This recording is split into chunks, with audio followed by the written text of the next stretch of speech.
There's just so much. You're listening to a Mamma Mia podcast. Mamma Mia acknowledges the traditional owners of land and waters that this podcast is recorded on.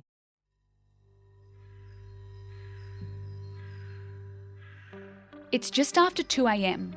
on an icy winter morning in 2017. Frost glistens on the paddocks of Pandora, a sprawling property in country New South Wales owned by local grazier Mathew Dunbar. The old homestead on the outskirts of the town of Walcha, 5 hours drive north of Sydney, sits on 1,200 acres on Thunderbolts Way. On this Wednesday morning, Mathew's girlfriend Natasha Darcy is leaning over him in the bedroom, panicked, as a 000 operator guides her through chest compressions. I just walked into the bedroom and he's got a plastic bag over his head with a cord in there. Is this some gas or something? Distressed, Natasha tells the operator, "He's warm." "Is he awake?" they ask. "No." "Is he breathing?" "No." "And you found him like that?" "Yes." Blue and red lights flash through the windows as paramedics arrive, rush into the bedroom and take over CPR. By 2:44 a.m, 42-year-old Mathew is declared dead, and it doesn't take long for police to declare the homestead a crime scene. He was just the sweetest, most loving man you'll ever meet.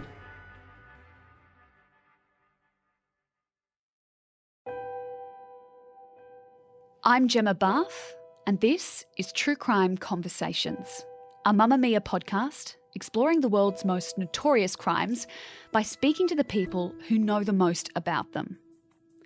In today's episode, I'm speaking with journalist and author Emma Partridge, whose new book, The Widow of Walcha, details one of the most extraordinary criminal trials in Australia's history.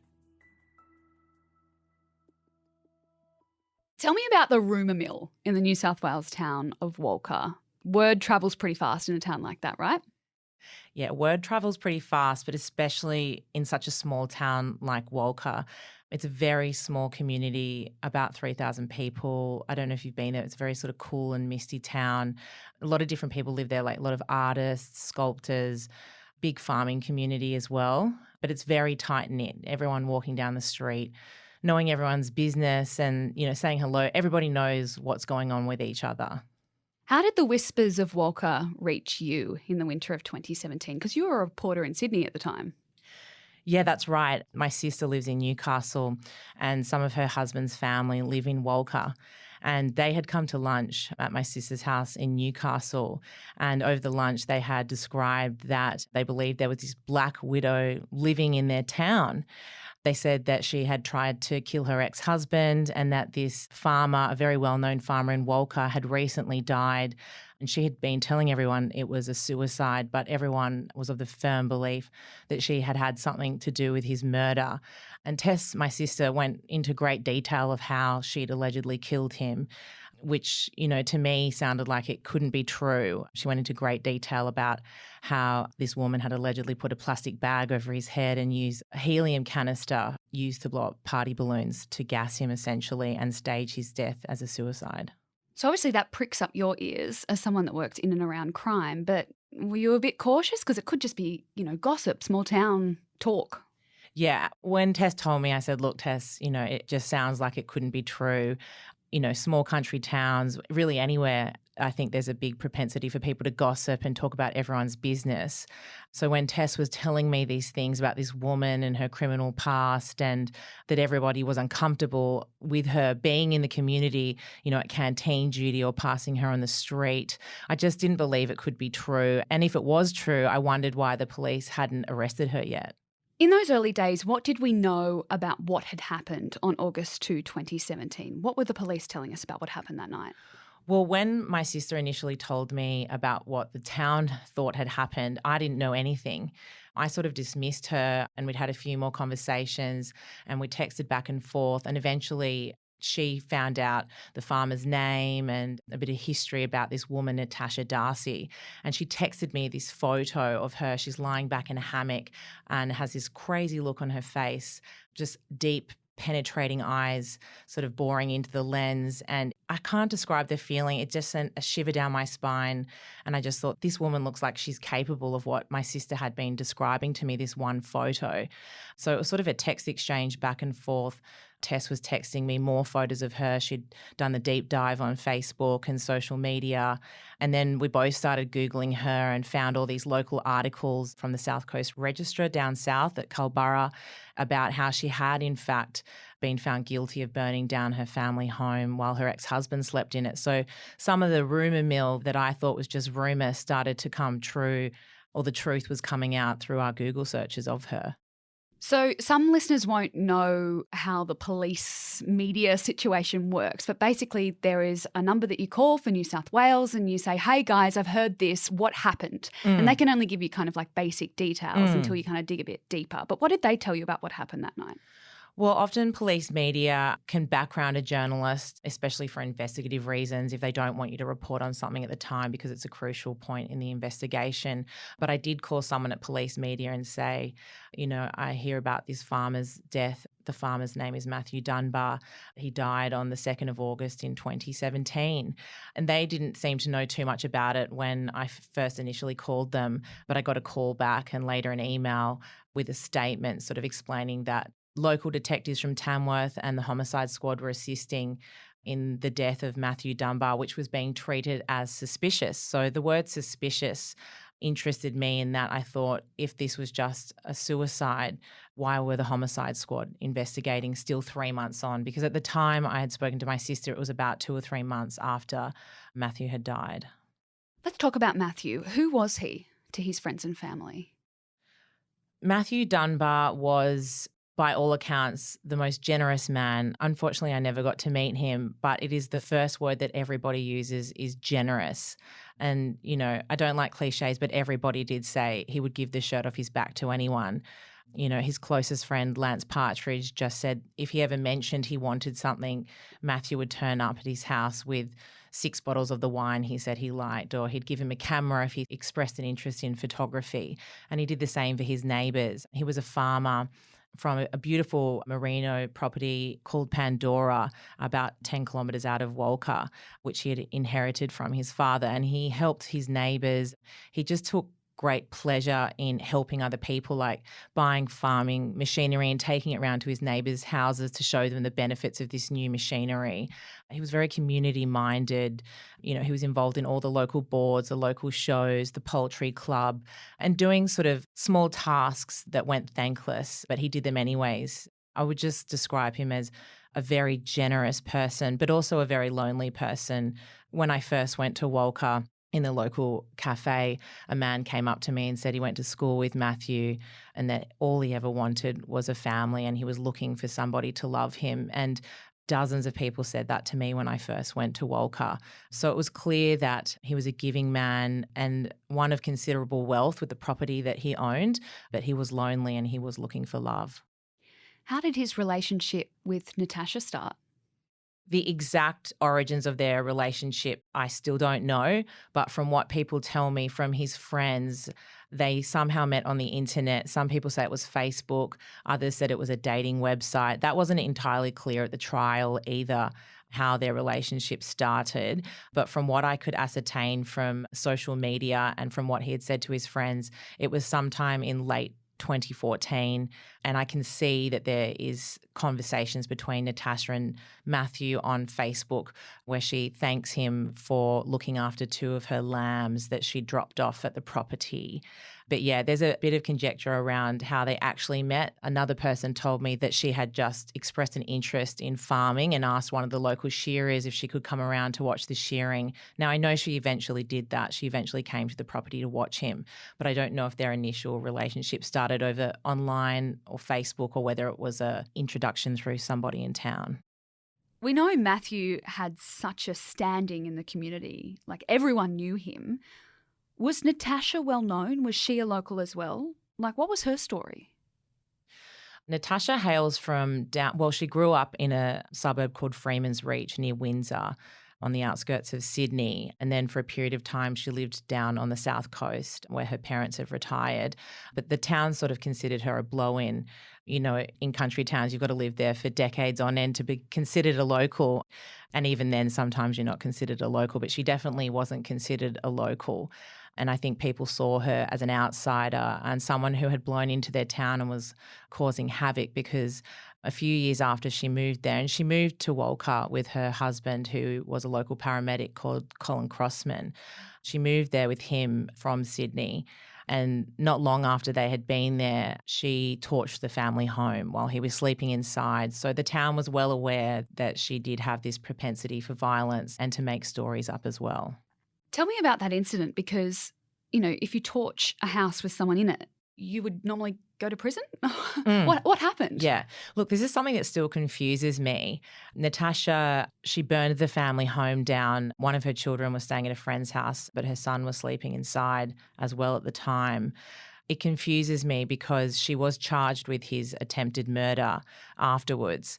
But after several years of it going through the court process, and as you would know, the District Court in New South Wales, sometimes it takes 2 or 3 years for a case to get to trial.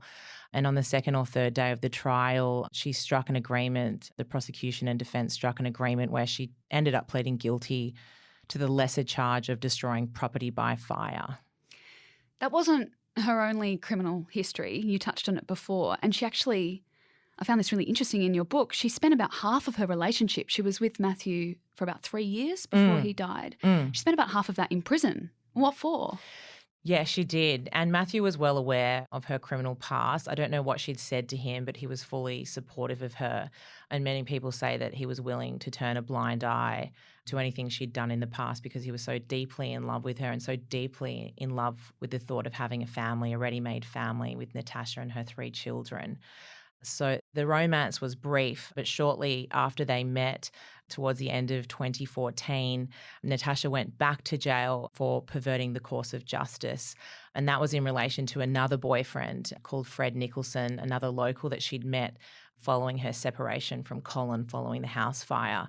And just briefly, what had happened with Fred was that she had accused him of assaulting her and broken a wine bottle and scratched herself with the wine bottle and pretended that Fred had assaulted her, and he then called the police and called Mathew as well and claimed that Fred was jealous about her relationship with Mathew. So Mathew was fully believing that Natasha had been assaulted by Fred, but after a police investigation, it was found that she had fabricated the assault. And the reason she'd done that was because she'd stolen Fred's credit card and gone on an almighty shopping spree in the nearby town of Armidale. And she wanted him to drop the charges. So she thought by fabricating these assault charges that he would drop them. But obviously that didn't happen. She went back to jail for at least another year. So you said Mathew wasn't concerned by her criminal history, but were the people around him a bit worried? They were very worried. And I can't speak for Mathew because I didn't get the opportunity to speak to him, sadly. I don't know whether he was worried, but he certainly turned a blind eye to it and was willing to continue the relationship. But his friends were deeply worried. Several people I've spoken to said that they tried to warn him, but anybody that tried to warn him about her, he would cut out of their lives. He would cut them from his life. So his best friend, Lance Partridge, didn't really raise it with him because he didn't want Mathew to be isolated. He wanted to be there as his friend and somebody that he could have to listen to no matter what and not judge him for his decisions. But a lot of other people that were close to him, his neighbours and old friends, did try to warn him and say something, and Mathew would promptly cut them from his life. When she got out of prison in October 2016, she moved into Pandora onto his property. How did that go? Yeah, she moved onto Mathew's property shortly after she got out of jail. Mathew had renovated a granny flat on the property for her daughter and her 2 other sons. He'd renovated the house so that they would have a lovely home to live in with Natasha. So she moved straight in there and essentially took over the household and took over a lot in terms of spending. She was spending a lot of his money. She wanted a horse float. She got a horse float. She wanted a car. She got a car. And, you know, the cash flow was quite strained. Mathew was used to living by himself his whole life and always running on a strict budget, well, his own budget, and I guess not used to the expenses of an entire family, but also Natasha spending his money at a very, very quick rate. And he was quite well off, wasn't he? He was well off in terms of property, perhaps not cash flow. He had several thousand sheep, and the income from that was from shearing time towards the end of the year. And until he got that cash flow, things could remain tight during the year, needing to budget throughout the year until shearing time. He was asset rich, but perhaps cash poor.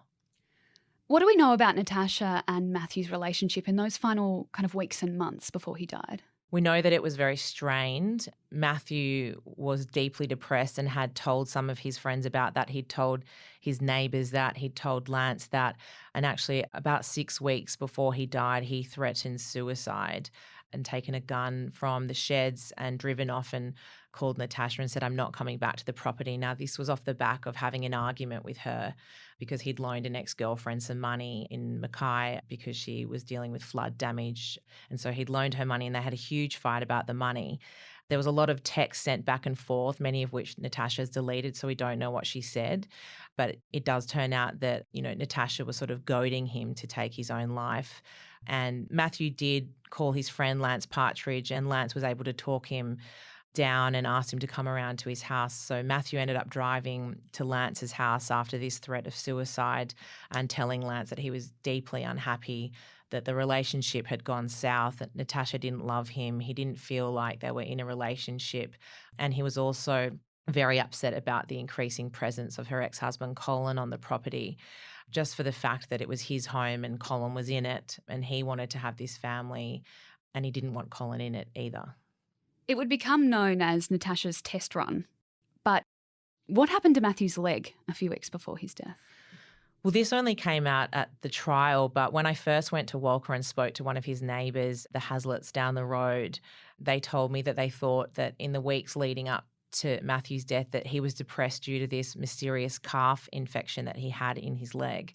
One of them told me that Natasha had been poisoning him, which again, I kind of fobbed off, and I feel really guilty about that now because I just thought there was no way someone was poisoning someone, injecting something into their leg in the weeks before they died. But it did turn out that Natasha had sourced some RAM sedatives and had injected his leg with this RAM sedative, causing an infection, which gave him a limp. So he spent the final weeks of his life in and out of hospital. And at one stage, he believed that perhaps his leg may need to be amputated, but his condition improved in the weeks leading up to his death. And in fact, the day before he was killed, the surgeon gave him a very positive prognosis and said that, he would be able to walk and do normal things. But yeah, it caused him extreme misery in the weeks leading up to his death that he had this injury and that he was worried about the future of the farm. You mentioned RAM sedatives. That was one of the rumours that was doing the rounds early on, wasn't it? It was. And that's also something that sort of sparked my interest as well, in terms of that when I first went to Walcha, after I'd spoken to my sister and the police ended up confirming that Natasha was the woman in the frame. When I first arrived in Walcha, I went to the local pub and the local barman told me that Natasha definitely had murdered Mathew, and I asked why. And he said, ask anyone, like ask the vet, ask the butcher, ask the girls at the cafe down the road.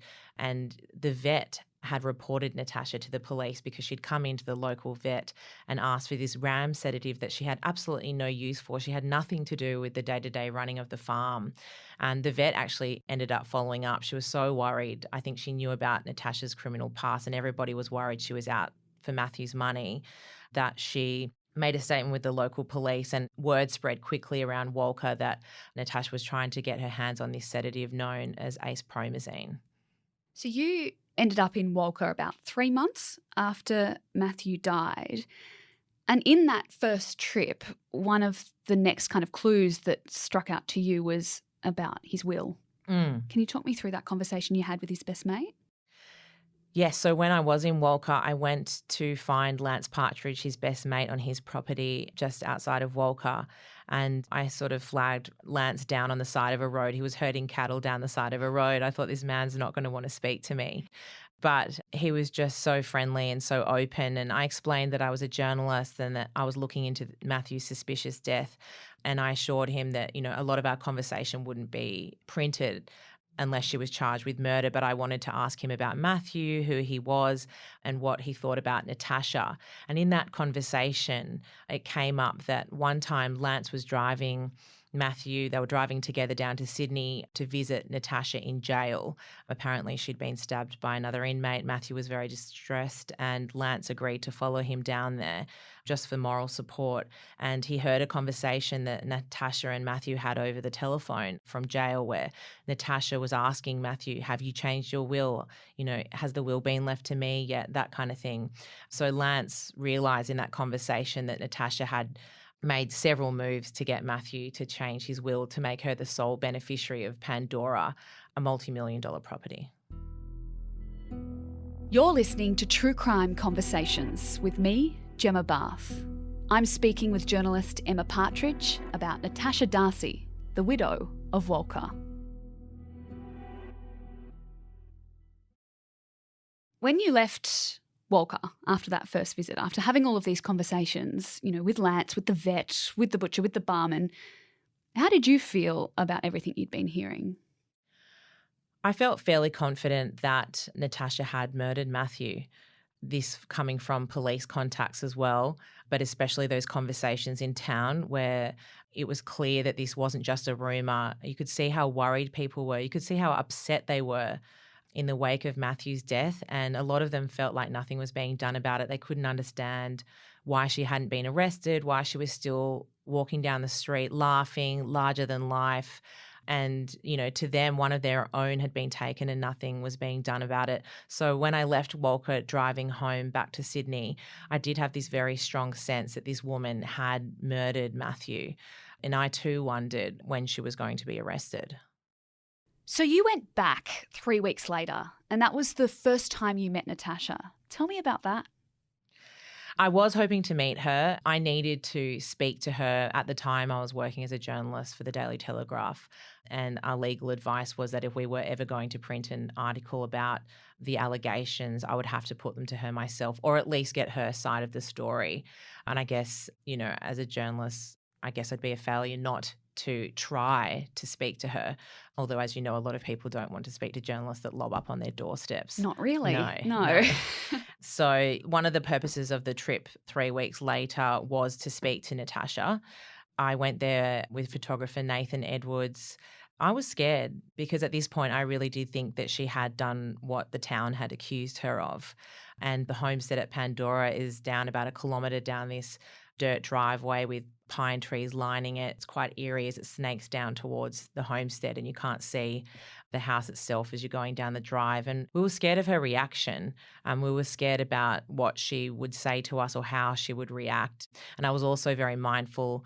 I didn't want to do anything to stuff up the police investigation at the time, but I had been assured by others that me speaking to her wouldn't interfere with anything that the police were doing. She did end up talking to you, probably more than you would have expected her to. What did you take away from that chat with her? It was quite incredible. I think it's probably one of the most incredible moments I've had as a journalist. When we got to the farm gate, Natasha walked towards us, big smile on her face, you know, light pink polo shirt on, twirling her ponytail with her fingers. I introduced myself as a journalist and Nathan as the photographer and said that I was doing a story about Mathew's suspicious death. And as her partner, would she like to say anything? Would she like to sort of address the rumours in town? And she immediately dismissed me and said she cannot speak to me. Her lawyer said she can't speak to me. And only about sort of 30 seconds, maybe a minute into our chat, her phone rang.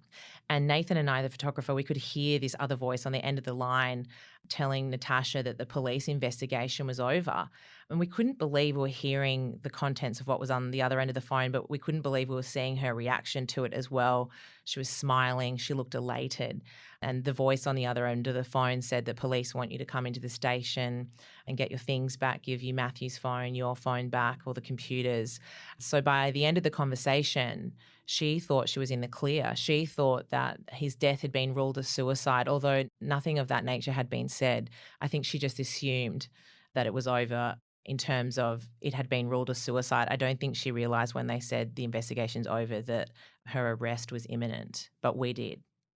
So I guess that because you work in that world, you could read between the lines there, whereas she didn't know. I don't think she knew what was happening. And because I've been a crime reporter and a court reporter for the past decade, I knew that, sometimes police don't always arrest people at their home. Sometimes they ask them to come into the station. And just because they say an investigation's over doesn't mean that it's over in the way that the person's being investigated thinks. And I just knew from her reaction and from what I had been hearing from police about her arrest being imminent, Nathan and I, the photographer, and I got the sense that, an arrest was imminent, but Natasha didn't realise that. And because of that phone call she got in front of us, she had this newfound confidence when she hung up the phone. She was more than happy to chat, so chatty. I was blown away. My heart was beating out of my chest. I couldn't believe the things she was saying.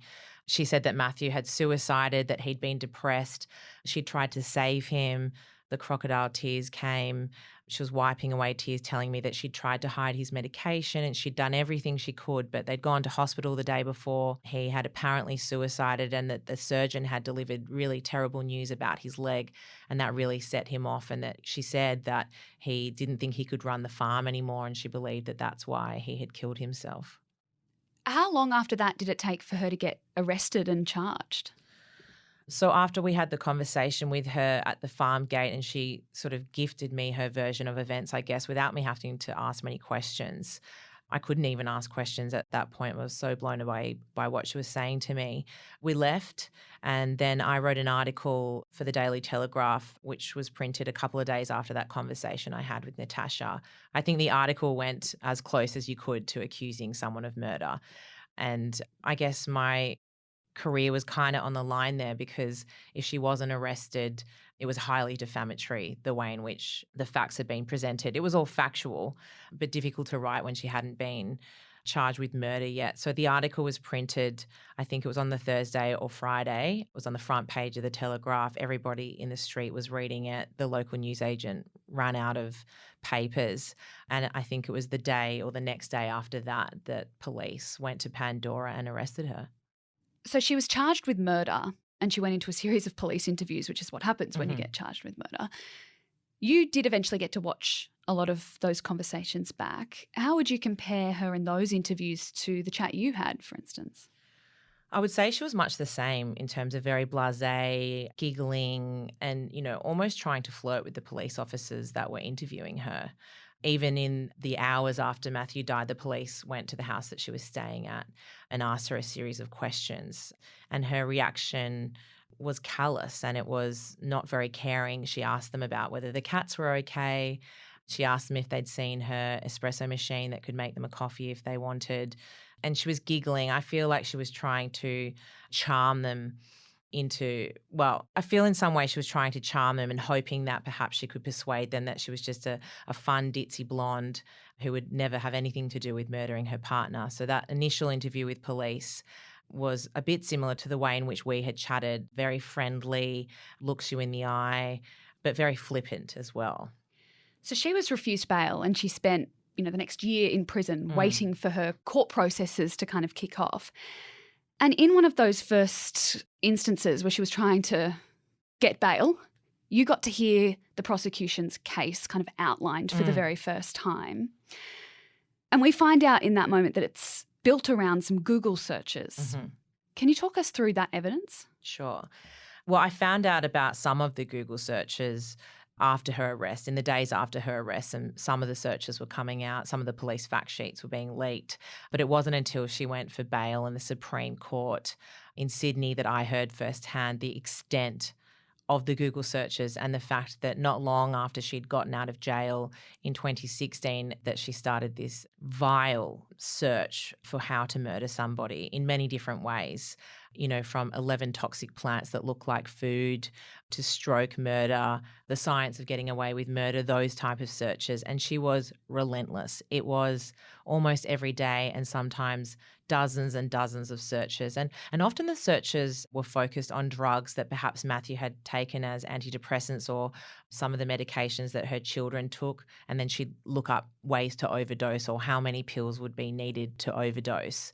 So the Google searches were just unbelievable. They're sickening.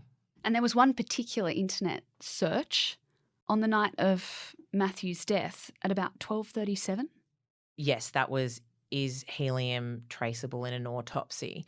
So on the night that Natasha claims that Mathew suicided, but she had in fact killed him, after she had rigged up this apparatus to make his death look like a suicide, she got his phone and typed in, is helium traceable in an autopsy? And then shortly after that, at about 2:00 in the morning, she phoned 000 claiming that she'd found him dead. And this came out at the trial, and I think any person with common sense would wonder, if somebody has suicided, why would they be looking up what had killed them, whether it's traceable in an autopsy? How did the prosecution allege that she had sedated him or killed him in that manner? The prosecution did quite an incredible job going back through the timeline. It was such a sordid and long and sickening timeline of the searches and the things that she had done. And what they did so well is that they got all her Google searches, all her internet and phone searches, and then compared that to her activities and what she was doing at the time. So, she looked up paliperidone or Seroquel, which are drugs, one of which she ended up using to sedate Mathew. Then they could correlate that with the time that she had her phone.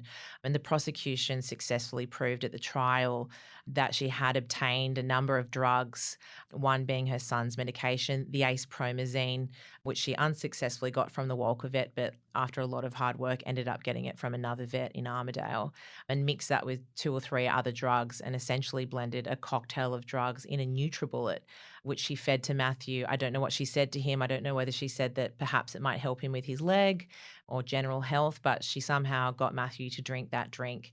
And not long after that, Mathew was sedated in his bed. You were hearing all of this kind of damning evidence in this overview of what they were going to be doing in this trial. And then we didn't actually get to see it all unfolding for quite a few months, didn't we? This was COVID related? It was years.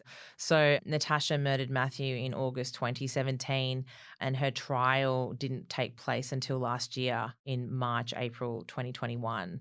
And yes, COVID related, but also these cases just take so long to get to the Supreme Court. They go through the local court first, then there's committal hearings, bail hearings, and a lot of it was put down to COVID during the pandemic. Trials weren't sitting due to safety for jurors not being able to sit in close proximity. But just in general, as you know, the whole city, the whole country shut down, and so did murder trials. In the meantime, you were reading old police interviews, trying to find out what other pieces of this puzzle you could work out. And you did find some similarities between, Colin's attempted murder and what happened to Mathew. What were some of the things that struck out to you from reading those police interviews and reading up about what happened to Colin? Yeah, I couldn't believe that years after I had done all this reporting on the case and interviewed Mathew's friends and spoken to Natasha and the police at length and followed it through the courts, it wasn't until a pre-trial hearing before her actual trial that I heard these details about what had happened to Colin back in 2009. And after I had heard sort of what essentially had happened to Colin in one of the hearings, I applied for all her old court documents and sort of unearthed this box of all of her criminal history. And what struck me in some of the details of what had happened when she burned the house down was that Colin, her ex-husband, had been drugged with a number of sedatives that Natasha had looked up on her work computer. So the similarities were shocking to me, and I had no idea that the way in which she had targeted Colin had been quite similar to the way in which she had killed Mathew. But yeah, the researching of the sedatives, I mean, in Mathew's case, she blended a cocktail of sedatives in a NutriBullet, whereas the prosecution alleged in this pre-trial hearing and in the facts, the police allegations were that Natasha had fed him Oysters Kilpatrick, which the prosecution alleged were laced with drugs. Now, that was never proven, but that was the police allegation at the time. Later that night, she hit him over the head with a hammer. And then a few nights later, she fed him a meal of tacos, and Colin has told the police he ate the tacos and doesn't remember a thing. After eating the tacos, he woke up in the emergency room at Tamworth Hospital, smoke inhalation and drowsy, and lost his memory because he'd nearly burned alive in his bedroom. Hearing details like that, and obviously Colin would have lived all of that, it's quite astounding that he was still, because he was quite friendly with her, wasn't he? Still in the town. Do we know why? Yeah, well, I saw them together. Everyone in town had expressed sort of disbelief and just could not understand why Colin still had anything to do with her. And a photographer and I, who followed her around town for a bit, saw them together, interacting, laughing, being very friendly. And that is what everyone in town had said. It's something that I think will remain a mystery. Only Colin knows why Colin is still in touch with Natasha. I have approached Colin myself to see whether he ever wanted to speak to me about his reasonings or whether he wanted to explain why he supported Natasha. But all he said to me was that they have children, and I had to respect that and not take it any further with him. I can only assume it has something to do with children. I can't imagine why anyone would want to continue associating with someone who had been charged with their attempted murder. And she pleaded guilty to burning the house down, but in agreeing to that, she agreed to what she had done. So she agreed to getting a jerry can of petrol and throwing it around the bedroom and all the other things that she had done as well. So I think it remains a mystery. I would still really love to know why they do associate. I don't know if they associate anymore since she murdered Mathew, but certainly in the lead up to Mathew's death, they were still in close contact. We've spoken a lot about the evidence against Natasha and about the prosecution's case, but when the trial actually began, what was the defence's claims? It was quite bizarre. When Natasha was asked if she was pleading guilty or not guilty to murder, she stood up and said not guilty to murder, but guilty to aiding and abetting suicide. So this was something I had never heard. I don't know who else had heard of this either. I don't even know if the prosecution were aware of this. I think they were a bit blindsided by it. And so the defence had to take that forward in their opening address because Natasha had pleaded guilty to aiding and abetting suicide. Their defence was that she had helped him. And the reason that she had lied so much, because she lied hundreds and hundreds of lies in her police interviews. So the defence's case was that she had lied because she was covering up that she had assisted his suicide. And that's the reason why she had lied. A lot of it didn't make a lot of sense to me. But, you know, one of the things that the defence barrister said was that once someone tells one lie, they have to tell a lot of lies to cover that original lie.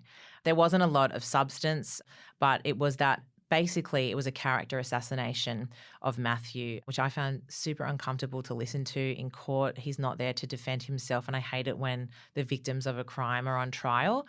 So the defence painted him as a lonely man, which we know he was, but just sort of took a scalpel to his life and laid it all bare in the most embarrassing of ways. You know, accused him of being gay, accused him of being a spendthrift, bad with money, and basically that, you know, his own death was his own fault. Midway through the trial, because it was a long trial, wasn't it? It was 2 months? Yeah, a couple of months. And midway through, you all kind of got wind that there was this bombshell evidence that was going to be heard. Was it a bombshell? What happened? It really was. It really was. I heard these whispers that something was going to present itself. I didn't know exactly what, but what eventually came about and the jury heard was that a friend of Natasha's came forward. She had known and had something in her possession about Natasha, but after she saw media reports surfacing about the trial, she felt like she had to come forward. And it was a series of letters that Natasha had written to her from jail, I guess trying to sort of groom her in a way and get her on side because she didn't have many friends left. And in one of the letters, Natasha wrote to her, I still can't believe this, and described this plot in the 90s sitcom Frasier. I don't know if you ever watched it. Yeah. And explained to her that there was an episode where Frasier had to lie for Niles in a divorce case, but, you know, he did it with the best of intentions and sort of used this show as a backdrop before she dropped the bomb and basically said to her, and I'm hoping you might be able to do something similar for me. I'm hoping that you might be able to, you know, tell the police or make a statement saying that Mathew was severely depressed and that he told you he was going to suicide and told you how he was going to do it. This woman had never met Mathew, and Natasha was asking her to pretend that she'd had a conversation with Mathew and that he said he was going to suicide in the lead up to his death. What's particularly nasty about this is that the woman she asked had had her own battles with mental health, and she used that against this poor woman who's a disability worker and a lovely woman and put her in a terrible position.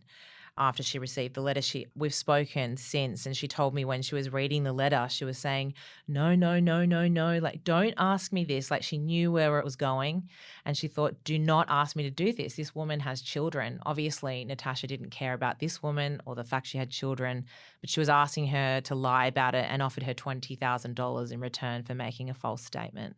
So there's all this evidence kind of piling up, including this bombshell evidence that comes through midway through the trial. By the time the jury goes out to consider the case, is there suspense? Are you expecting a guilty, or you can never really tell, can you? I don't think you can ever tell with a jury. I thought the evidence was overwhelming.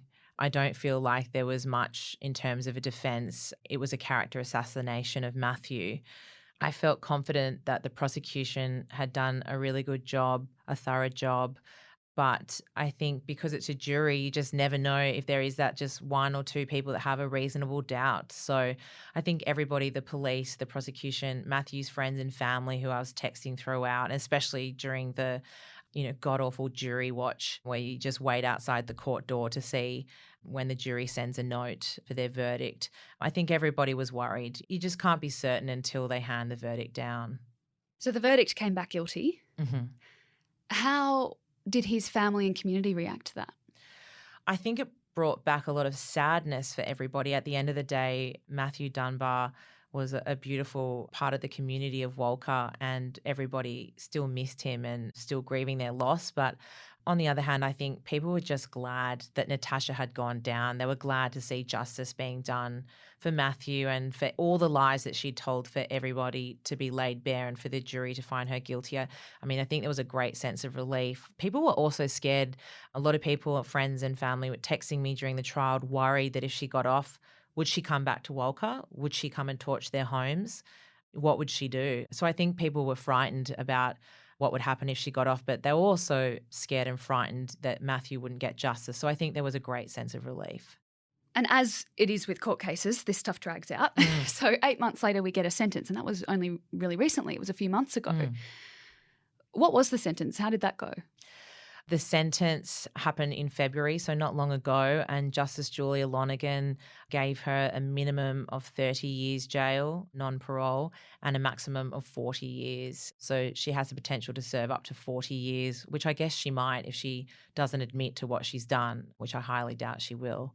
But otherwise, she'd already served 5 years in jail, so she's got another 25 to go. You watched that sentence be handed down, so you saw her reaction. Was she surprised by it? I couldn't tell. She just had this blank face. She blinked a few times. She just looked whitewashed. She just looked like a ghost. She didn't really have a reaction to it. And after Justice Lonergan handed down the sentence, the screen was cut. She didn't want to appear in court for her sentencing. Most convicted people are in court for their sentences, but she chose not to come to court. She wanted to watch the proceedings from jail. You write in your book that many police believe that if Natasha had killed in another state, in another town, in another area of Australia, that she might have gotten away with it.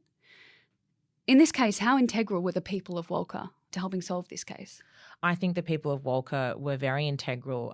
They had flagged their concerns with police before Natasha had murdered Mathew. And incredibly, and I only found out later in the piece, that there had been so many people come forward, and the statement from the vet about the acepromazine, which is the RAM sedative, that the police had actually looked, they're in the initial stages of an investigation looking into whether Natasha might be doing something to gain some financial benefit from Mathew. So incredibly, at the moment that she did murder Mathew, the police were already looking at her and whether she might be planning to do something, but unfortunately she did it before they could do anything about it. It's also very hard to prove something that someone hasn't done.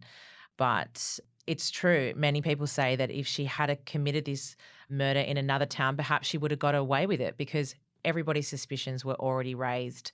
So when the local sergeant, Anthony Smith, got the phone call saying that there had been a death out on Pandora, he knew straight away. He knew that Natasha had murdered Mathew and was highly distressed about it because he knew about Natasha's past and he had been the local police officer that had tried to do something about it. And he put his hand up in a meeting not long before the murder saying, I think a bloke in Walcha's about to get murdered. What can we do about this?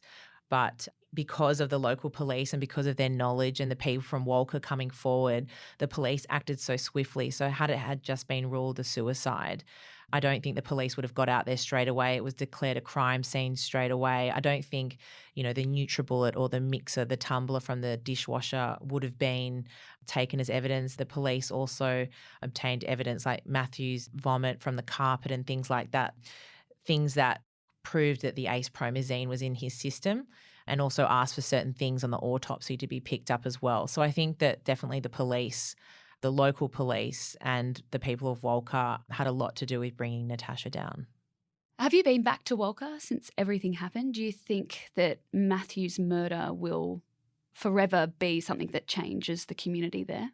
I think it will change the community, but, I hope that with Natasha being found guilty that the people of Walcha can move on in some way in terms of the comfort of her being in jail. But I think that loss will always be there. One of their own was murdered and in such a callous and calculated manner. I think it would be hard not to think about it. I do still speak to people that live in Walcha. People find it hard to drive past Pandora without thinking about what happened out there.